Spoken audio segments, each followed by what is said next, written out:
live at the 2012 Bridgestone Winter Classic. The New York Ranger is hitting the ice for the first time in a beautiful rink created by Dan Craig and his staff.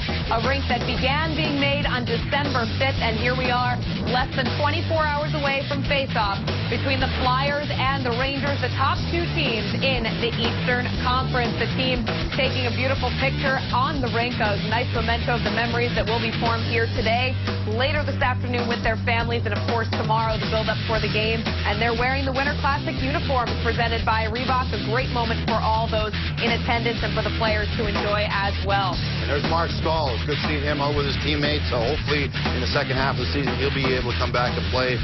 If they could get him back in the lineup with Girardi, all of a sudden you got that shutdown pair back together. McDonough's emerged as a big-time defensive defenseman in the NHL, also with offensive upside. Mike Rupp was a great addition, another gritty guy they brought. That's a big team now. The Rangers have never really been a big team, Kev. Now they're a pretty big group there with Boyle and guys like that. That's exactly right. They're big and they play big. They play strong. They play nasty. Blue-collar hockey. They put the blue-collar in blue shirts. I say this all the time with their goalie coach, Ben Waller, video coach Jerry Dineen. His brother's done a great job in Florida as head coach of the Panthers.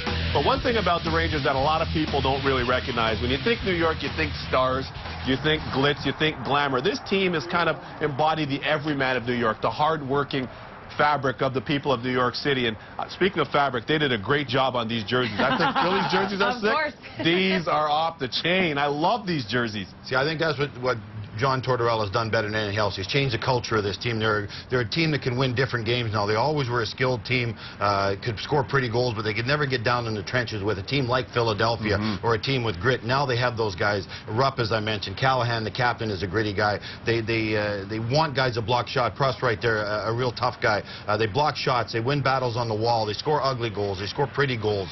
They're a very tough team to play against now. They're an Eastern team now, and they're a team that can beat the Philadelphias and the Bostons and those teams that are pretty physical, and that's a difference and what John Tortorella really brought to this organization. And one thing you know too, Barry, we've both been to the Stanley Cup. One of the things it takes to get there, you nailed it, is winning games in different ways. I know a lot of fans probably fall in love with a big game offensively and seeing your star run and gun and score 3 points, the other guy score 4 points. You can't do that over 82 games in the National Hockey League. And we know you certainly can't do that in the playoffs in the National Hockey League. You got to be able to grit some games out, grind some games out, chip and chase sometimes, because quite simply in the playoffs there's not as much ice to make plays.